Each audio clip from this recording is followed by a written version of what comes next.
Qu'est-ce que le cercle? Le cercle Henri Boulade s'est constitué en 2015, à la suite d'une conférence du prêtre égyptien qui a exhorté le public à se rassembler et à agir. Le cercle est la réponse à son appel.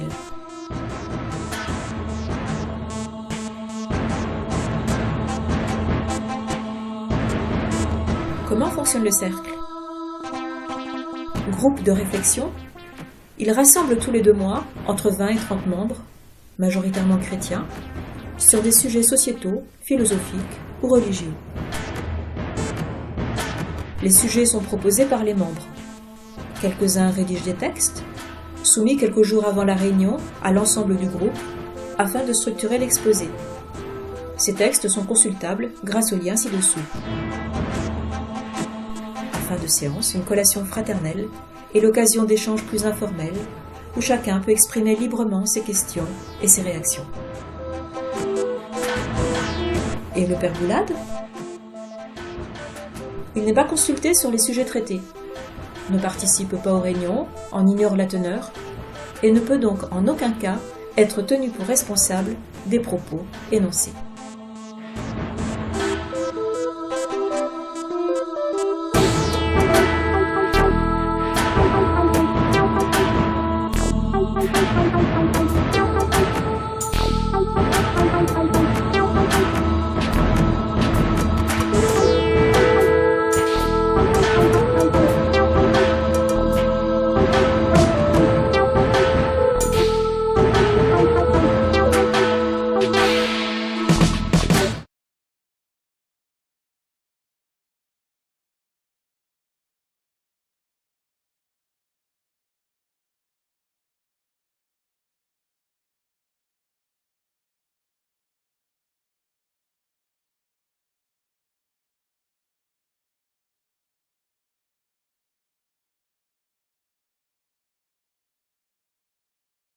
Le régime spécifique des cultes en Alsace-Moselle, dépassé, ou bien modèle à reproduire.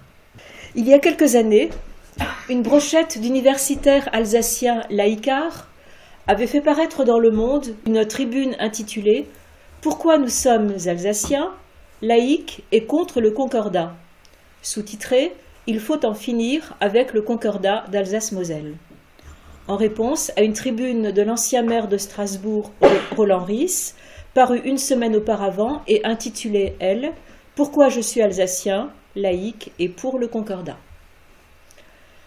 Les partisans et les adversaires de notre régime spécifique des cultes sont donc toujours à couteau tiré, plus d'1 siècle après le retour à la France des 2 provinces perdues.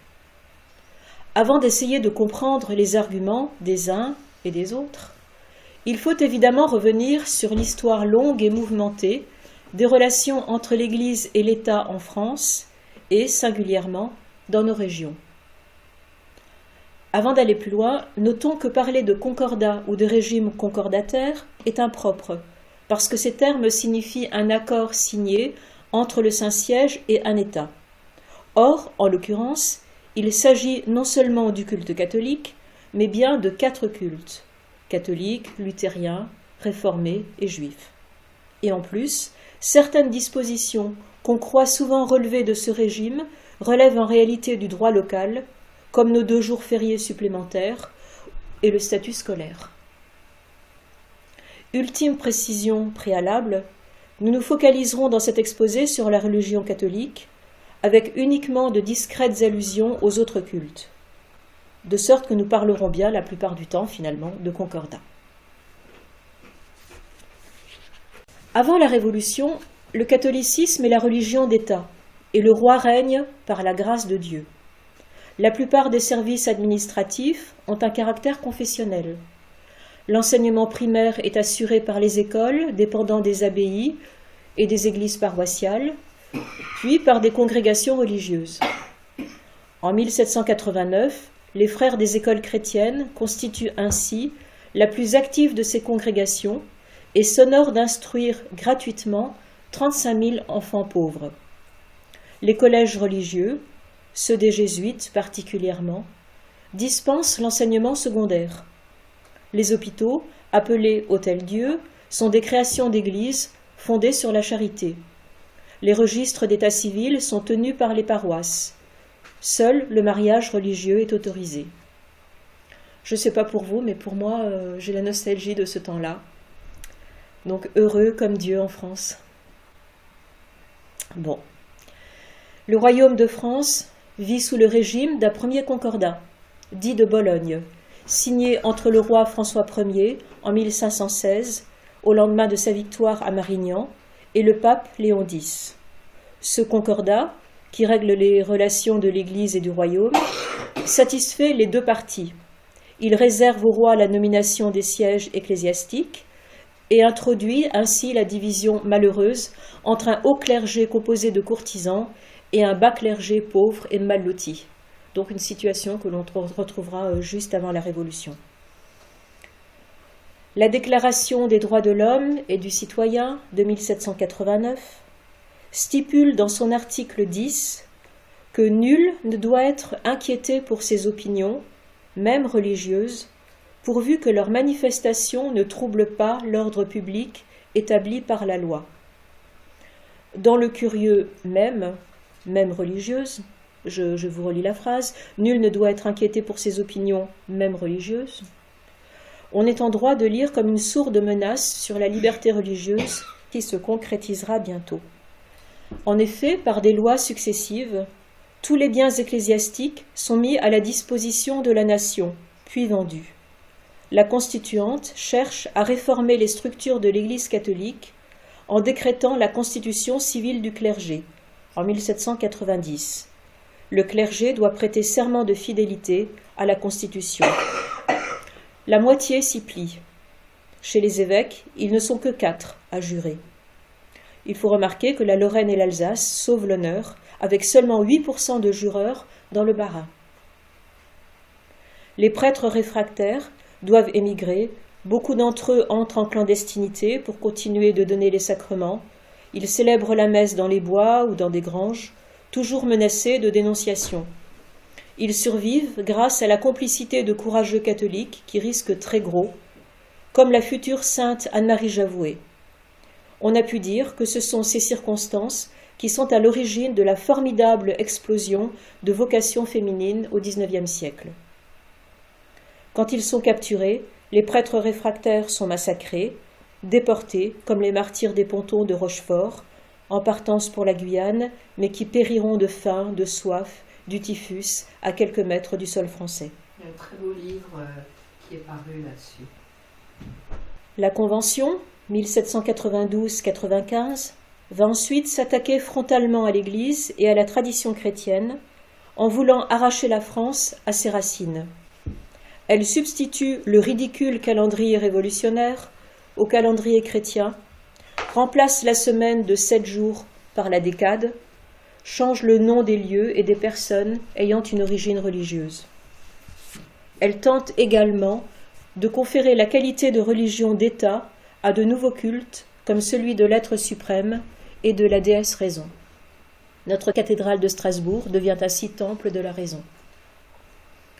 Le Directoire, 1795-99, accentue encore la rupture avec la hiérarchie catholique par la persécution des catholiques restés fidèles à Rome et l'obligation pour les fonctionnaires, et donc aussi le clergé, de prêter un nouveau serment dit de haine à la royauté.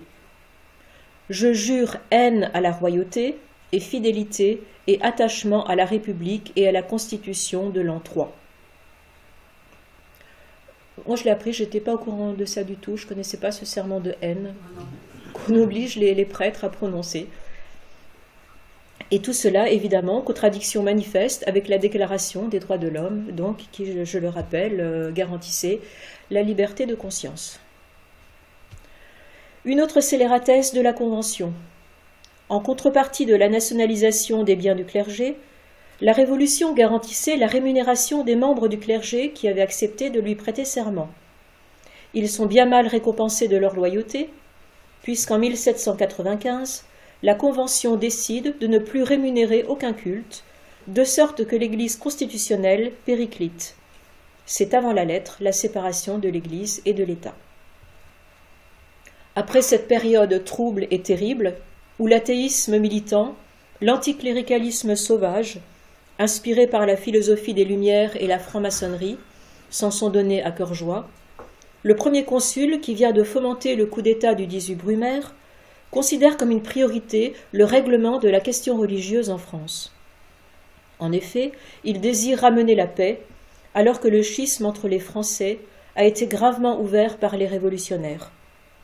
Bonaparte, du reste, n'espère pas tant établir la paix religieuse que la paix par la religion. Il connaît le rôle du ciment social de la religion et a vu la pratique religieuse reprendre ces dernières années comme avant la Révolution. La religion est pour lui un moyen, dont il compte se servir à son avantage. Il tire les conclusions de la dernière décennie. La Convention n'avait pu imposer le culte de l'être suprême, le Directoire avait également échoué à installer solidement ses offices décadaires et sa théophilanthropie. On ne déracinait pas facilement en France la religion catholique. Autant, par conséquent, composer avec elle. Dans ce but, s'ouvrent les négociations avec le Saint-Siège, qui aboutissent à la signature du Concordat entre le pape Pie VII et le premier consul, le 15 juillet 1801. Ce Concordat se présente comme un texte assez bref, composé d'un préambule et de 17 articles, dont voici la teneur. Premier point. Le Concordat reconnaît le catholicisme comme la religion du plus grand nombre des Français. Le catholicisme n'est donc plus religion d'État, comme au temps du premier Concordat, celui de François Ier, mais la religion majoritaire, et au nom de cette préséance, il a une position privilégiée. C'est précisément parce que Bonaparte constate que le catholicisme est la religion du plus grand nombre qu'il veut en régler le statut en signant un concordat. Un principe qu'il énonce d'ailleurs avec un certain cynisme. Citation. « Ma politique est de gouverner les hommes comme le grand nombre veut l'être. C'est la manière de reconnaître la souveraineté du peuple. C'est en me faisant catholique que j'ai gagné la guerre en Vendée, en me faisant mahométan que je me suis établi en Égypte, en me faisant ultramontain que j'ai gagné les esprits, et si je gouvernais le peuple juif, je rétablirais le temple de Salomon. » Ça, c'est un homme de conviction. Point suivant, la religion sera librement exercée en France, son culte sera public. Le fait de ne plus être religion d'État confère une plus grande liberté au catholicisme, qui n'est en outre pas contraint d'être confiné à l'intérieur des églises. Sa manifestation publique est autorisée dans la limite fixée par le gouvernement. Point suivant. Les évêques prêteront serment de fidélité entre les mains du premier consul, et les prêtres du second ordre prêteront le même serment aux autorités civiles. À noter que ce serment existait déjà sous l'Ancien Régime. Il sera aboli en 1870. Dans le même ordre d'idées, la formule de prière suivante devra être récitée à la fin de la messe dans toutes les églises de France. Domine, salvam fac rem publicam, Domine, salvos fac consules. Donc, Seigneur, sauve la République, Seigneur, sauve les consuls. Si cette formule est à peu près tombée en désuétude, sauf, je pense, lors des messes traditionnelles, mais je ne sais pas si c'est systématique. C'est célébré par l'évêque, grande fête, entre autres Pâques. On chante le Salvatam Republica, la cathédrale de Strasbourg. Donc cette formule à peu près tombée en désuétude est à peu près remplacée désormais par la deuxième demande de la prière universelle en faveur de nos dirigeants. C'est à peu près la même chose. Point suivant, la catholicité du chef du gouvernement comme condition obligatoire du concordat. Vu les convictions personnelles de Bonaparte, ce point est assez piquant. S'il vous plaît, c'était quoi la prière de Domine Sauve la République. Salvam fac rem publicam. Domine, salvam fac rem publicam, et ta. On chantait ça quand j'étais petit, à la sortie des messes. Ah bon? Partir, ouais. Ah.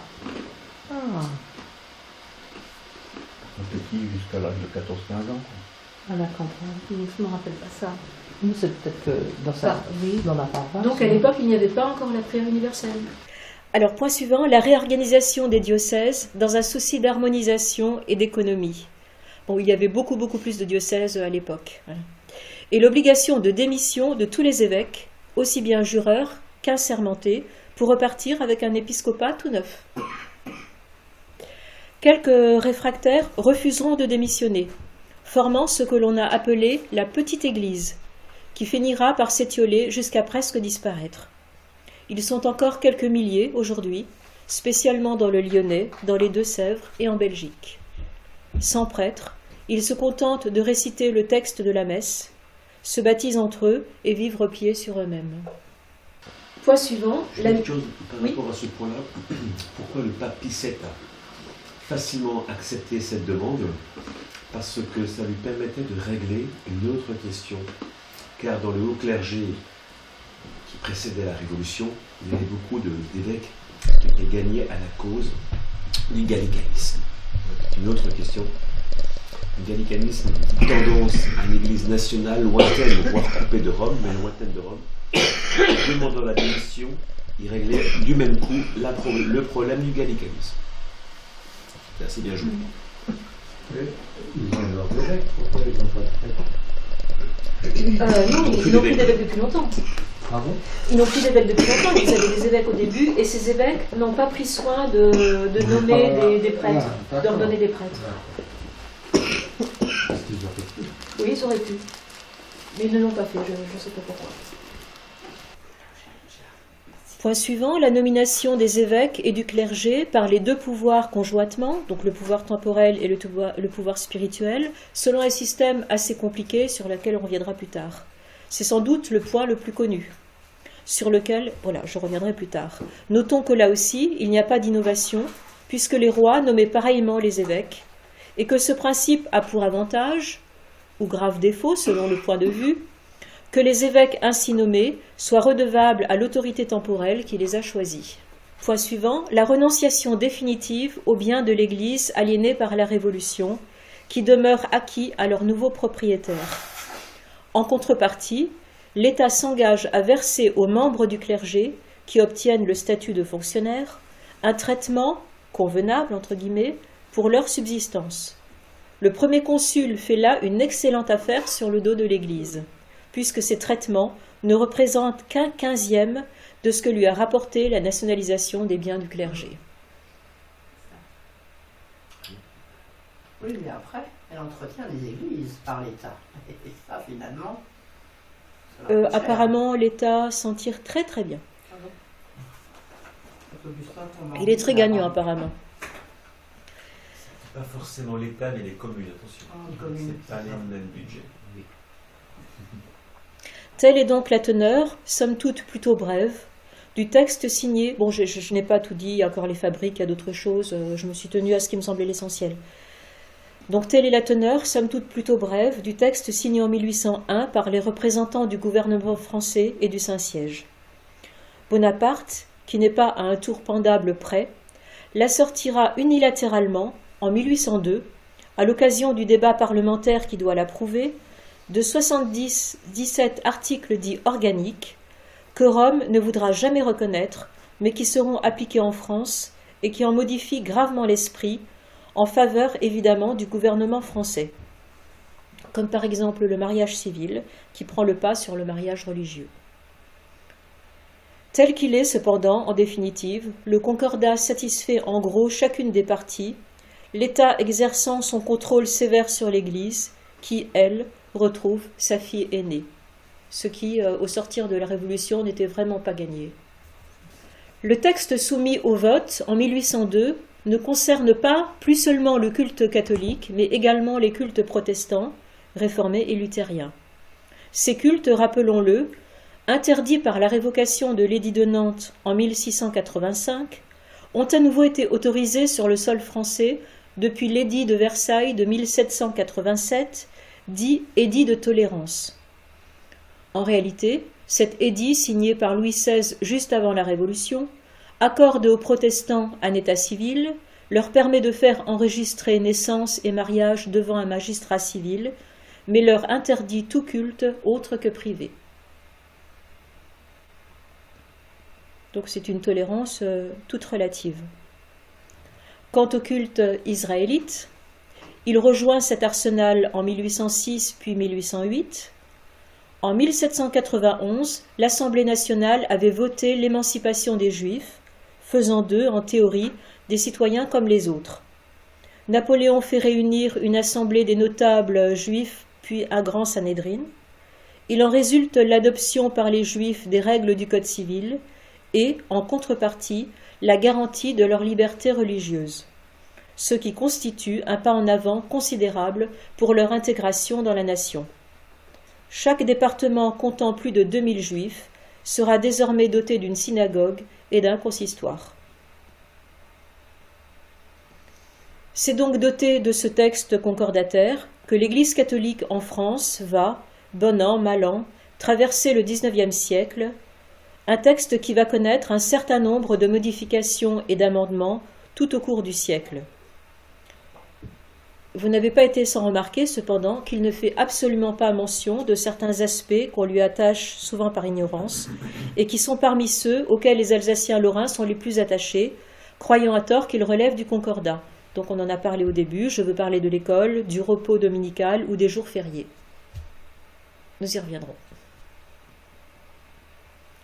En 1871, suite à la défaite de Napoléon III dans la guerre franco-prussienne qu'il avait fort imprudemment déclarée, l'Alsace et une partie de la Lorraine sont détachés de la France et deviennent terre d'empire, le Reichsland Elsass-Lothringen, c'est-à-dire une propriété commune des composantes de l'Empire allemand. Jusqu'en 1919, année du retour dans le giron national, pendant presque 50 ans, soit 2 générations, elles vont désormais partager une autre histoire et n'être pas concernées par les très graves bouleversements qui vont affecter l'Église catholique en France. Au XIXe siècle, la religion catholique a bien repris du poil de la bête après le traumatisme révolutionnaire. C'est un grand siècle pour la foi, avec un nombre incalculable de grands saints, de saints prêtres, de fondateurs et fondatrices de congrégations, de missionnaires envoyés dans le monde entier. Les séminaires font le plein, ainsi que les couvents. Sur le plan catholique, l'Assemblée législative, élue après la défaite de 1870, est très largement catholique et monarchiste et prépare, avec l'ordre moral, le retour du roi sur le trône de France. Cet espoir tourne court, hélas, avec le refus du prétendant, le comte de Chambord, du drapeau tricolore. De nouvelles élections donnent la victoire aux républicains et dès lors, une vague d'anticléricalisme, voire d'anticatholicisme, se déchaîne sur le pays dans le contexte de l'installation de la Troisième République. Les congrégations, accusées par les francs-maçons d'être des foyers d'obscurantisme, à cause en particulier du vœu d'obéissance, qui font allégeance à une puissance étrangère, donc le Saint-Siège, et qui, lorsqu'elles enseignent, sont accusées d'éloigner leurs élèves des valeurs républicaines, sont expulsées avec brutalité. Pendant 25 ans, jusqu'à la loi de séparation des églises et de l'État, les deux forces en présence vont être à couteau tiré. Les assomptionnistes, dont la fondation en 1845 visait justement à rechristianiser le monde moderne par l'enseignement, sont dissous. Face aux expulsions, les dames font des boucliers de leur corps, crient « Vive Jésus » dans les campagnes, je ne sais plus qui en parlait tout à l'heure.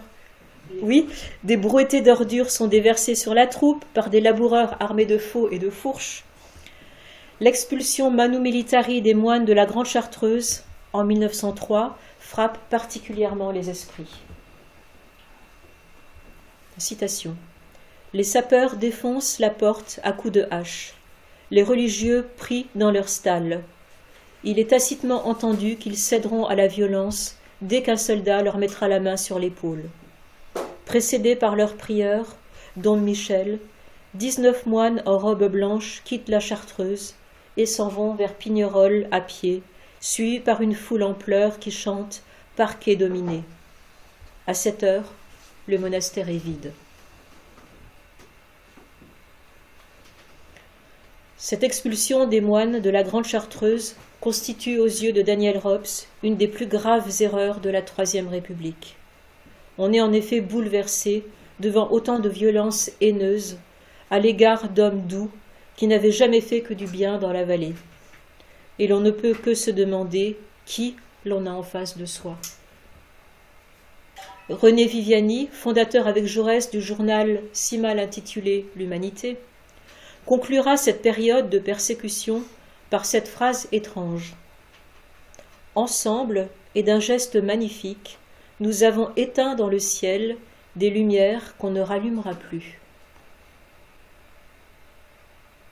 Parallèlement à ces événements, comparé à une nouvelle chouannerie, Jules Ferry, ministre de l'Instruction publique, instaure l'école primaire gratuite, laïque et obligatoire, 1881-1882, avec un petit curé entre les dents.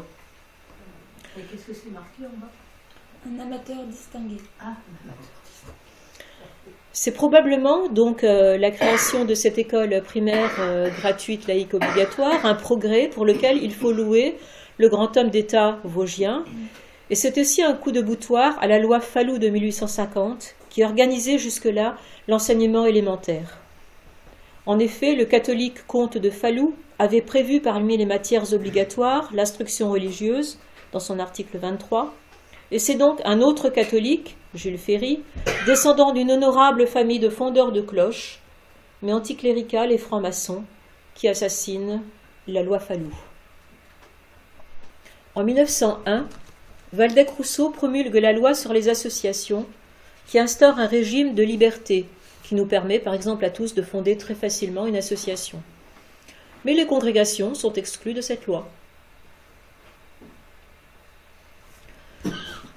La fameuse loi de séparation des églises et de l'État du 9 décembre 1905, portée par Aristide Briand, vient enfin parachever le quart de siècle d'affrontements au sujet de la place de la religion en France. Elle reconnaît la liberté de conscience et de culte, encore merci de cette générosité, mais elle ne rémunère dorénavant plus aucun culte.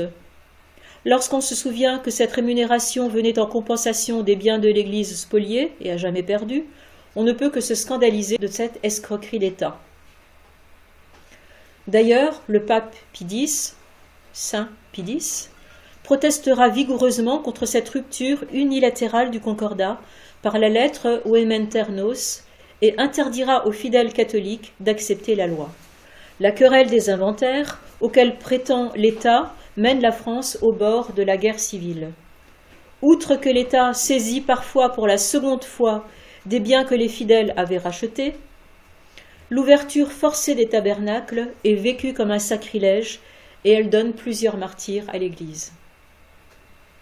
Le cantique « Nous voulons Dieu », donc que nous chantons lors des veillées de Fatima, cri de ralliement composé contre les lois scolaires de Ferry dans les années 80, se répand comme une traînée de feu.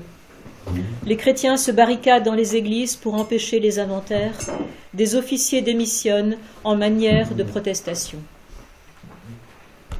Notons que les protestants et les juifs font bon accueil pour leur part à la loi de 1905, qui correspond à leur mode de fonctionnement.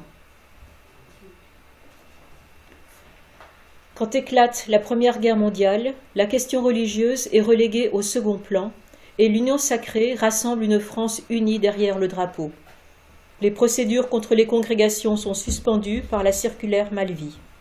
Le vieux Combe lui-même s'inquiète que l'héroïsme des religieux sur le champ de bataille ne fasse désirer un retour du Concordat. En 1919, l'Alsace et la Moselle retrouvent leur place sur la carte de France. Forte de la promesse faite pendant la guerre par des personnalités politiques et militaires, Joffre, Poincaré, Pétain, de respecter le maintien des traditions locales. D'ailleurs, les élus alsaciens en avaient fait la condition sine qua non de leur rattachement à la France, en brandissant la menace d'un référendum si la promesse en venait à n'être pas respectée. Un référendum que la France ne pouvait prendre le risque de perdre après une guerre si meurtrière. Aussi, La loi du 17 octobre 1919, relative au régime transitoire, notez le mot transitoire, du retour à la France sont maintenues en vigueur, attention au venin dans la queue, citation, jusqu'à l'introduction dans ces territoires des lois et règlements applicables dans le reste de la France. Le statu quo est conforté dans un premier temps par la Chambre bleue Horizon. Mais en 1924, les élections portent au pouvoir le cartel des gauches, avec Édouard Herriot, qui ose porter l'offensive contre le droit local en général et le concordat en particulier. Citation d'Édouard Herriot.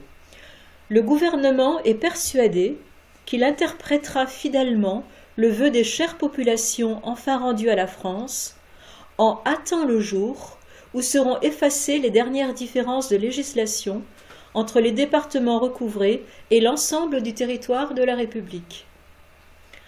Dans cette vue, il préparera les mesures qui permettront, en respectant les situations acquises, en ménageant les intérêts matériels et moraux de la population, on se demande ce que ça veut dire, d'introduire en Alsace-Moselle l'ensemble de la législation républicaine. Voyons. Sous ce langage patelin, on serait bien mal inspiré de voir de la bienveillance et de la candeur, mais bien plutôt le rouleau compresseur de l'égalité à la mode de la République française, qui nivelle par le bas et coupe toutes les têtes qui dépassent. Tout ce qui précède l'a d'ailleurs abondamment montré. Toujours est-il qu'Herriot provoque une levée de bouclier. Au premier signe déjà révélant la stratégie devenue manifeste d'abolition de la loi Fallou, les populations alsaciennes et lorraines se sont rangées en ordre de bataille.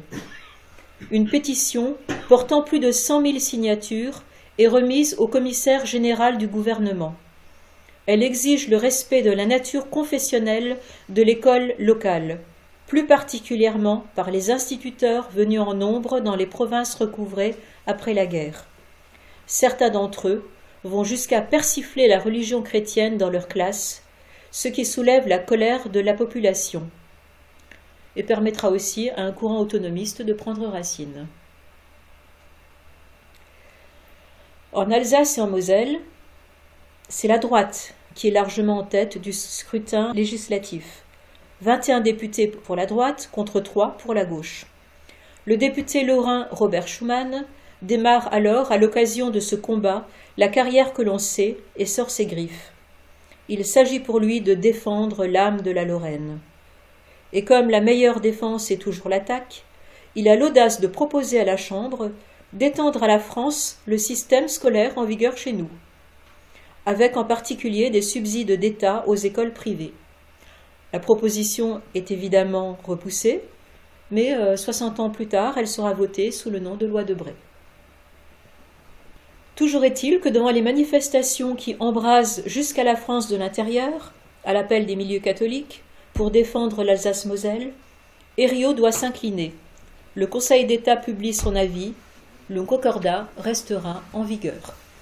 Il est temps de se pencher un peu sur ce régime spécifique auquel tiennent tant les Alsaciens et les Moselans, et surtout les Alsaciens, monsieur, je laissais dire.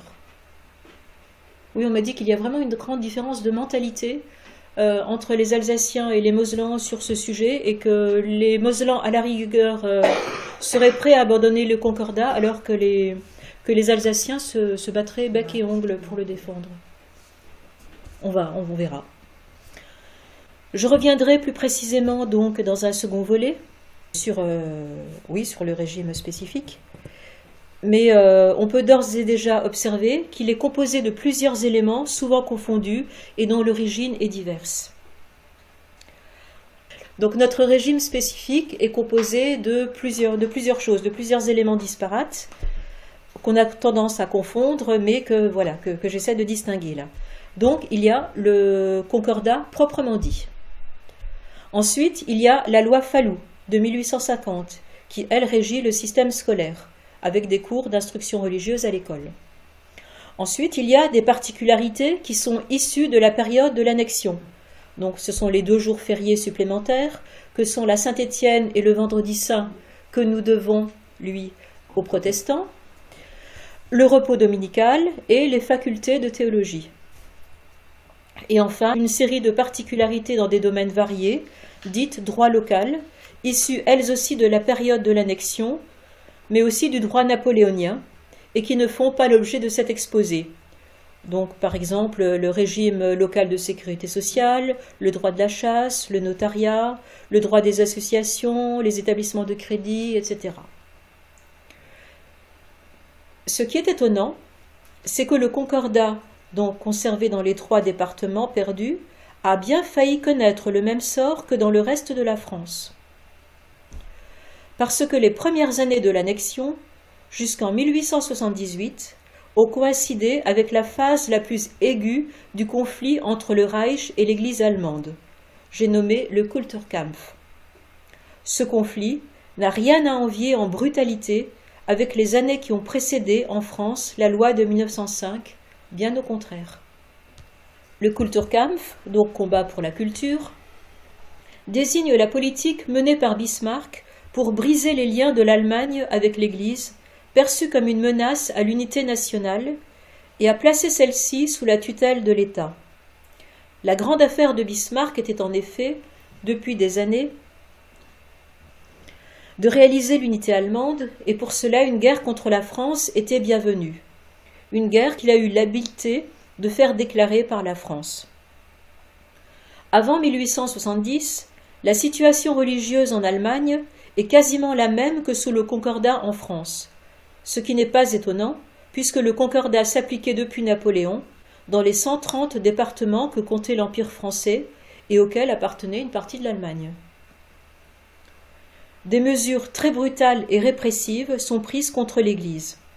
Rupture des relations diplomatiques avec le Vatican, interdiction aux prêtres de parler politique lors des prêches, interdiction des établissements jésuites, expulsion de tous les ordres religieux, confiscation de leurs biens, de leurs écoles, de leurs couvents, instauration du mariage civil, contrôle strict de la formation des prêtres et maintien de leur rémunération uniquement s'ils se plient aux décisions de l'État. Des prêtres réfractaires sont déchus de leur nationalité, condamnés à des amendes. 1800 parmi eux sont emprisonnés. Donc vous voyez, ça n'a vraiment rien à envier à la situation en France. Mais aujourd'hui, c'est pratiquement des choses qui sont identiques. Hein. Qui se passe encore chez nous en ce moment. Il y a des prêtres qui sont contre l'avortement, contre le mariage pour tous, qui sont éradiqués aussi. Hein. En tout cas, il y a un prêtre, on l'a vu dans les Vosges, Oui. qui a été mis à pied pendant quelques jours. Oui. Oui, je l'ai lu sur sa Norvège là ce soir. Dans les territoires d'Alsace et de Moselle qui ont connu un très, très important exode de population vers la France, le clergé catholique s'impose comme la première force de résistance. Aux élections au Reichstag, le Parlement de l'Empire, sur 15 députés élus en 1874, 6 sont des ecclésiastiques, dont les évêques de Metz et de Strasbourg. Ce seront des députés dits protestataires. Il convient de citer le nom de l'évêque de Metz, Monseigneur Dupont-des-Loges, d'origine bretonne, à la francophilie militante, à qui l'Empire a conservé son titre et sa fonction. Assez bizarrement, un geste à mettre en balance avec celui de la France en 1919, qui a contraint au départ l'évêque allemand de Metz, Monseigneur Benzler, pourtant très aimé de la population. Un vitrail du village de Schäferhof, en Moselle, témoigne encore de cette reconnaissance. Les mesures dirigées contre l'Église, les prêtres et leur influence contribuent cependant à souder les catholiques. Le Kulturkampf a donc l'effet inverse de celui escompté. Devant son échec, Bismarck décide d'abandonner cette politique. La plupart des lois sont retirées ou assouplies. Les prêtres peuvent retrouver leur paroisse. La paix est signée en 1886 entre le Vatican et l'Empire allemand. Donc j'arrête là pour cette fois-ci. Il reste un siècle d'histoire du Concordat en Alsace-Moselle pour arriver à aujourd'hui. Nous la brosserons à très grands traits dans un second volet et nous nous attacherons davantage encore à la situation actuelle et à répondre à une série de questions passionnantes. Je vous donne un aperçu pour vous allécher pour la prochaine fois. Le Concordat a-t-il un avenir en Alsace-Moselle ? a-t-il un avenir en France? De décret en ordonnance est-il en sursis? Pourquoi certains veulent-ils l'abroger? Pourquoi d'autres prendraient-ils les armes pour le sauver? Le délit de blasphème existe-t-il encore? Combien gagne un prêtre? Les évêques sont-ils toujours astreints au serment de fidélité à l'État? J'ai donné la réponse tout à l'heure, si vous avez écouté. Est-ce toujours l'État qui nomme nos évêques? Qu'est-ce que cela change? Et l'islam là-dedans. Il va y avoir plusieurs sources et pour faire le tri là-dedans, c'est pas évident. Bravo. Oui, comment dire oui, bien sûr, il y a plusieurs sources, et les sources ne sont pas contradictoires, mais c'est plutôt que le point de vue est différent. Alors, j'ai par exemple vu que 1905, après tout, c'était pas grand-chose, quoi. Enfin, suivant le point de vue, voilà, c'est des différences d'appréciation. Les faits sont les mêmes, les dates sont les mêmes, les chiffres sont les mêmes, mais l'appréciation peut être très très différente. Voilà. Moi, les 2-3 dernières phrases me laissent un peu confus en ce sens que, je dirais, en tant qu'Alsacien, on pense toujours concordat spécifique, quoi. Hein. Or, le mot concordat, c'est l'ensemble des choses que nous venons de voir à l'instant. Non. Non. Le concordat, c'est un acte juridique précis entre la France et le Saint-Siège, Oui. signé sous le pontificat de Pie VII en 1801, qui prend quelques articles que vous avez rappelés, plus d'autres. Point. Ça, c'est le concordat. Il ne faut pas confondre le concordat avec l'ensemble de ce qu'on appelle le statut local. Voilà. Oui. C'est Ah oui. exprimé Les jours fériés, autrement. c'est parce que sous Oui, les c'est Allemands, un on avait statut ça, local. donc on a gardé cet avantage. Moi, je voyais ça tout différemment. Hein. Je ne pensais pas que c'était aussi grave. Je veux dire, les conséquences vis-à-vis de ce qui se passe en politique En d'autres mots, le statut, moi, ce qu'on appelle le statut local, ça n'a pas rien à voir, mais c'est pas le concordat général qui s'applique à toute la France. On est d'accord là-dessus, c'est ça. Hein? Le concordat ne s'applique plus à toute la France. Il n'est plus que Oui. en Moselle, Bas-Rhin et Haut-Rhin. C'est Le vrai. concordat lui-même. Oui. Et si on a gardé la Sécu, c'était beaucoup Non, mais ça c'est plus autre chose. Ça avantageux, c'est autre hein. chose. Je parle des Comme on voulait en France, on a gardé. systèmes religieux. Oui, concernant ce que tu disais, Solange, j'ai pris conscience avec ce travail de l'hostilité terrible de nos dirigeants. Oui, mais tu sais bien. Bientôt, il faudra retirer les calvaires des. Hein, oui, parce je que, pensais voilà, pas que c'est les conséquences aussi graves qui gravitent autour de ce concordat. C'est vrai, le reste de la France, l'année dernière, la crèche était permise à la mairie.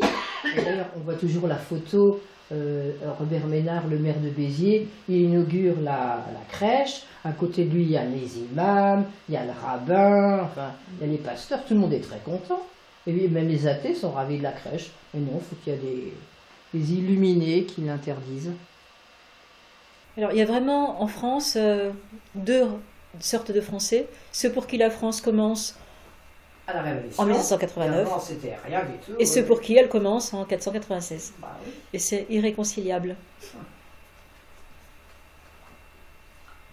Je voyais ça tout simple, tout séparation de l'Église et de l'État, c'est tout. Je ne voyais pas ça aussi Ouais, c'est très confus. C'est ça qui fait que... Mais alors, en résumé, qu'est-ce qu'on appelle séparation de l'Église et de l'État en pratique? C'est que l'État, dorénavant, ne subventionne plus aucun culte. Elle n'en reconnaît aucun, elle n'en subventionne aucun. Depuis 1905. Depuis 1905. Ce à quoi l'Alsace avait échappé, puisqu'elle était allemande. d'où le régime spécifique en Alsace. Alors parfois il est question de régime dérogatoire. Pardon, c'est ça le mot que je cherchais. Non. Il n'est pas dérogatoire. Oui, mais C'est-à-dire Quelqu'un qui a que parlé en de transitoire. Quand ils ont décidé On était allemand. la séparation de l'Église et de l'État et l'abolition concordat, l'Alsace et la Lorraine n'étaient pas françaises. Oui, voilà. Elles ont échappé. Elles sont restées sous le régime concordataire. Voilà, c'est ça. C'est pour ça qu'il y a aujourd'hui encore la subsistance Système différent. de systèmes différents. Alors il est clair que si on raisonne en technicien du droit, ce qui est toujours important, hein, effectivement la possibilité d'avoir une instruction religieuse dans les écoles, ce que je fais chaque lundi matin, entre autres, hein, ne relève pas directement du concordat, mais de ce qu'on appelle les articles organiques. C'est la loi Fallou. Voilà, la loi Fallou, excuse-moi, vous avez raison. Donc, mais là on fait déjà un pas la prochaine séance, je m'arrêterai le cas échéant. Mais il faut savoir que dans le conflit actuel, on n'est pas dans cette distinction concordat, article organique, loi Fallou. La contestation concerne l'ensemble du dispositif. Hein. Et ce serait une erreur de croire que lorsqu'on dit abrogation du concordat, on ne toucherait que je dirais à l'accord entre le Saint-Siège et l'État français. Ce serait l'ensemble à terme des dispositions qui seraient touchées. Oui. Hein, on est bien d'accord là-dessus.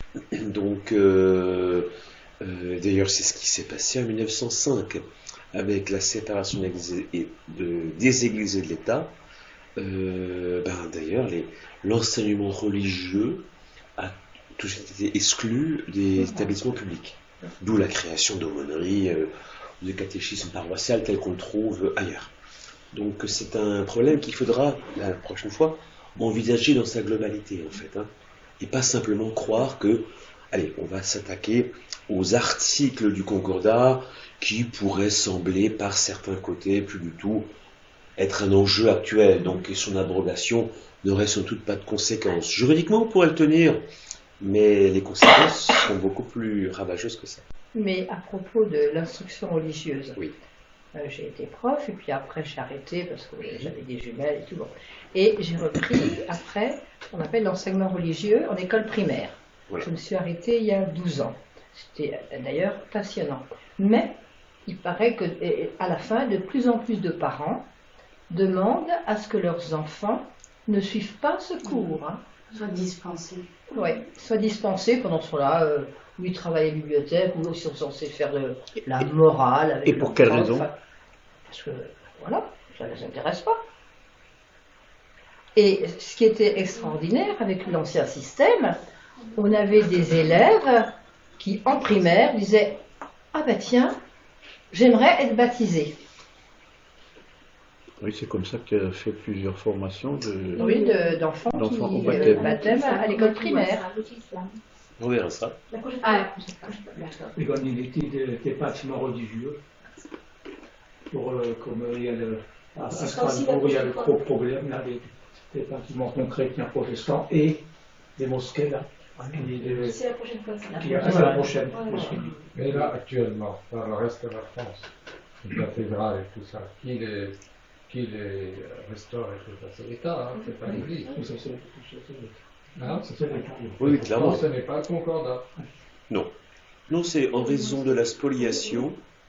Ces biens sont devenus biens nationaux, au moment de la tourmente révolutionnaire, et ils sont restés. Comme il n'y a pas eu de restitution. Voilà. Donc comme il n'y a pas de restitution, d'un côté tant mieux parce que c'est l'État, c'est l'État qui finance, hein, même la restauration de Notre-Dame. Hein. Mais comme c'est un bien national, c'est le propriétaire qui prend en charge, là, tout simplement. Et en Alsace Alors on verra ça, mais effectivement en Alsace c'est assez étonnant. C'est qu'il y a des dispositions juridiques, je ne sais pas si on entrera dans ces questions-là, qui font que les communes sont assujettis à l'entretien matériel. Donc c'est plus l'État mais les communes. En Alsace. En Alsace, Moselle. Quand on parle du Mont-Saint-Odile, de quoi ça s'agit? Le Mont-Saint-Odile, c'est à part parce que c'est pas un bien national, c'est un bien qui appartient, on va dire, à l'évêché de Strasbourg, même s'il y a une autre structure juridique qu'on appelle la mense épiscopale. Enfin, grosso modo, c'est la même chose. Et donc c'est un bien privé.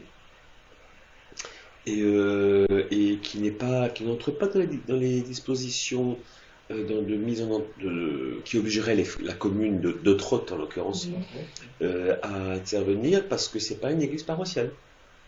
Donc ces dispositions concernent les églises paroissiales. Hein, et autres sanctuaires qui existent partout en Alsace. Je pense à un petit sanctuaire du sud de l'Alsace où je suis très attaché, Notre-Dame de Grunewald. Alors après, si la commune, c'est souvent le cas parce que c'est là. C'est où Notre-Dame? Grunewald, c'est dans la vallée du Sungo, chez moi là en bas. Hein. Et donc après, il y a, et ça je sais pas si on en parlera, il y a les textes, et après toute la culture qui s'est développée autour de cette vie, qui fait que là, il y a par moments les communes qui ne sont pas strictement obligées d'intervenir sur des sanctuaires qui sont des petits pèlerinages, mais au nom du bien commun, au nom de l'entente villageoise, vont quand même participer. Donc c'est ce qu'on appelle tout ce développement, ça peut-être j'en parlerai la prochaine fois, de l'esprit concordataire, qui dépasse les obligations légales, strictes, mais qui font qu'il y a un art de vivre, je le vois au quotidien, entre la commune, parce que moi je suis curé de paroisse, donc, et la vie paroissiale. Et c'est mon argument pour le maintien de cette concordat, mais ça on pourra en débattre la prochaine fois. Votre argument pour le maintien du concordat, qui est précisément cet cet état esprit d'esprit qui concordataire entre les paroisses et les communes, qui fait que dans bien des domaines, on travaille ensemble. Au-delà du catéchisme du lundi matin, au-delà de l'obligation de l'entretien de l'Église. Et alors cette culture, elle peut toujours actuellement se pérenniser indépendamment des maires. C'est pas lié à la personnalité. Et si on fait un acte violent de rupture, je pense, mais ça restera à vérifier, hein, que ce fond culturel parte avec. Oui. Voilà pourquoi je suis pour le maintien. Est-ce que ce qu'on appelle le conseil de fabrique, c'est dans toute la France ou Non, tout ça c'est propre aux 3 départements. Ah oui. D'accord, parce que ça aussi, ça Napoléon le voulait, c'est une disposition concordataire. C'est ça un peu l'avantage aussi de cette liaison, parce que le conseil de fabrique, le maire et le curé sont automatiquement membres de droit. Mais sans droit de vote. Et sans droit de vote, effectivement. Mais ça fait rien. Oui. Ils sont quand même membres de droit. Oui, et puis le vote, c'est une chose assez secondaire. Oui. Parce qu'en Alsace, on n'est pas des juristes, on est des consensuels. Donc, il y a une décision, il n'y a pratiquement jamais de vote dans un conseil de fabrique. Jamais. Une décision commune qui va s'imposer. C'est l'art du consensus, en fait. Et c'est pas mal. Mais donc moi, je trouve que c'est ça qui facilite quand même aussi cette, comme vous disiez tout à l'heure, ces échanges, cette bon enfant, etc. Enfin, moi, je trouve. Oui, mais c'est à entretenir, et chacun a sa place. Hein, et nous, les curés, on a une responsabilité. Et on ne doit pas seulement être dans la revendication à l'égard des maires. On doit aussi apporter des choses toutes simples, des projets communs. Là, il faut aussi qu'on soit des facilitateurs pour être aussi en capacité d'apporter des choses pour le bien commun, pas toujours de demander. Voilà, bon, je ne pourrais pas faire la liste de tout ce que... Mais ça marche dans les deux sens, pour alimenter ce bien commun, et pour presque devenir un peu indispensable. Parce que si on se sépare, il y aura quelque chose du bien commun qui sera plus réalisé. Oui, c'est pour ça que j'insiste là-dessus, parce que comme on a des frères et sœurs qui habitent dans les autres départements en France, moi je vois bien que je trouve que ces histoires de conseil de fabrique, c'est un petit avantage quand même pour faciliter les choses. Mais comme je suis arrivée en 1974, l'école primaire laïque de Rejolle était dirigée par une religieuse. Alors moi j'avais les yeux comme ça, et puis on m'a expliqué, voilà. Alors après, Et après j'enseignais à la Providence, et j'étais toute étonnée qu'on nous demande de corriger le brevet. En France de l'intérieur, jamais. Et même il fallait faire, d'après ce que tu me disais, quand on venait d'un autre lycée, il fallait faire un examen d'entrée. Vous venez d'une boîte catho, alors on va voir tout ce que vous ne savez pas. Donc il fallait faire un examen d'entrée. À l'aise. Mais maintenant c'est Et c'est différent. pour ça qu'il y a puisque- si peu Maintenant d'églises. c'est différent puisque notre ministre il envoie ses enfants à l'école alsacienne. Donc ça c'est le passé maintenant. On ne ferait plus ça maintenant.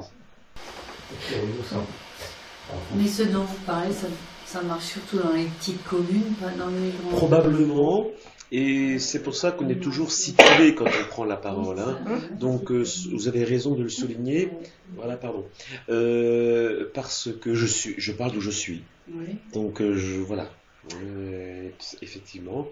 Et donc pour aller dans votre sens encore de parler d'où on est, quand vous disiez qu'il y a beaucoup de parents qui retirent, ça peut aussi être soit une réalité urbaine que je ne vérifie pas chez moi sur vous. Par exemple, le lundi matin, il y a 2 enfants qui partent, tout le reste reste.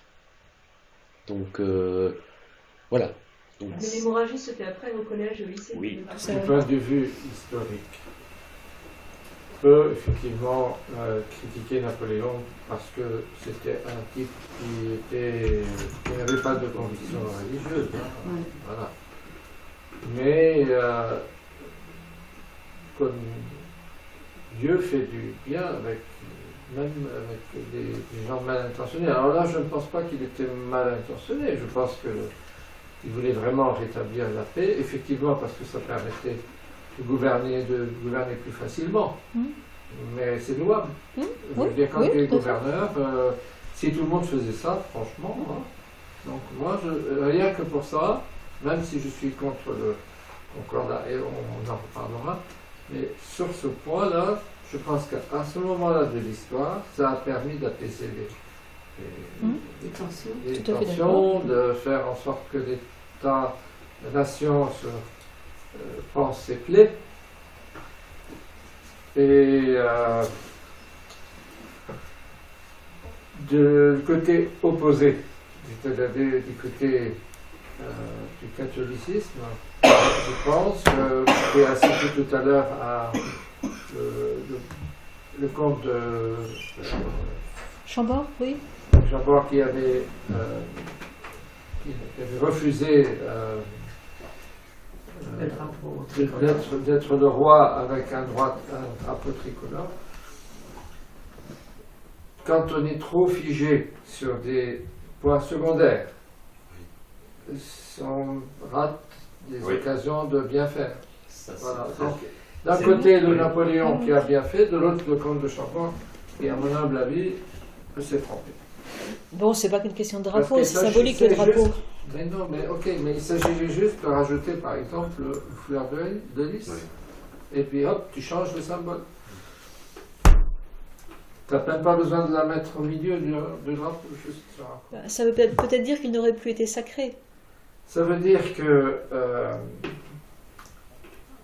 il y a des occasions dans l'histoire où si tu profites de ce moment de l'histoire, tu peux changer l'histoire dans un sens ou dans l'autre. Là, on a vu comment ça a été changé. Mais je pense que même si ce avait été élu, avait pu être proclamé roi, il y aurait eu des mouvements qui auraient fait en sorte qu'il ne le soit plus.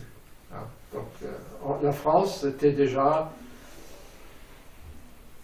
acquise, entre guillemets, hein, à des idées de la République. Donc, c'était dans le cours de l'histoire. Et là, je donne un avis qui est personnel. Hein. Oui, mais là où je vous rejoins, sur cette question-là, c'est qu'il faut toujours faire attention.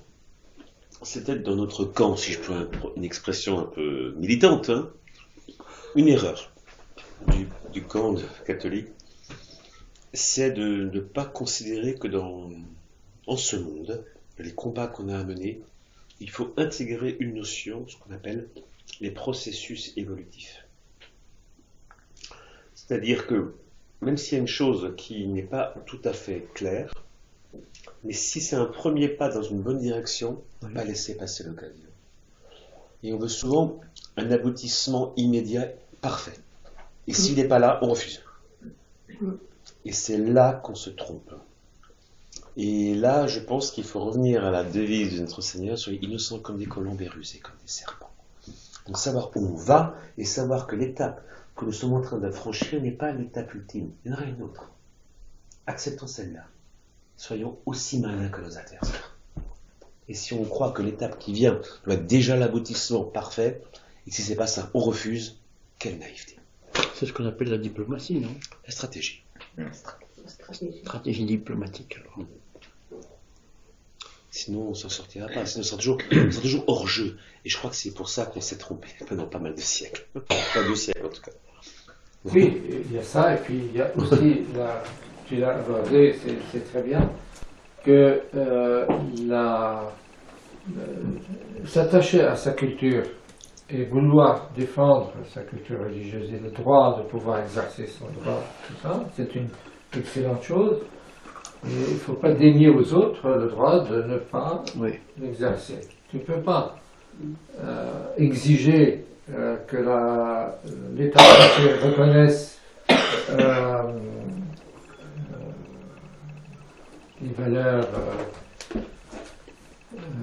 tes valeurs si toi tu interdis aux autres de... Donc il y a aussi la question de la liberté, on en a déjà parlé dans une autre réunion. La façon dont, par exemple, les protestants étaient traités avant, est-ce que c'était une bonne chose de les empêcher de pratiquer leur culte? Même qu'ils se trompent ou pas, ça c'est un autre sujet. Mais... Ben non, c'est le sujet justement, parce que le roi de France est le père de ces sujets. Il est responsable de leur âme. Si on va jusqu'au bout du raisonnement, il fallait expulser toute personne qui n'est pas catholique du royaume de France, ou la mettre en prison. Donc on va très loin avec ce... Exiger des autres qui te reconnaissent, exige de toi aussi que tu leur laisses là pareil. Voilà. Après, ça ne veut pas dire qu'ils ont raison. Il ne s'agit pas de leur donner raison ou tort, il s'agit juste des bonnes pratiques qui font que la société puisse exister. Et puis il y a des chrétiens dans des pays musulmans, et puis et là aussi, il y a des monarchies où la religion de l'État est l'islam, et tout ça. Bon, on sort un peu du sujet, dans leur façon, eux, de voir les choses un peu différentes.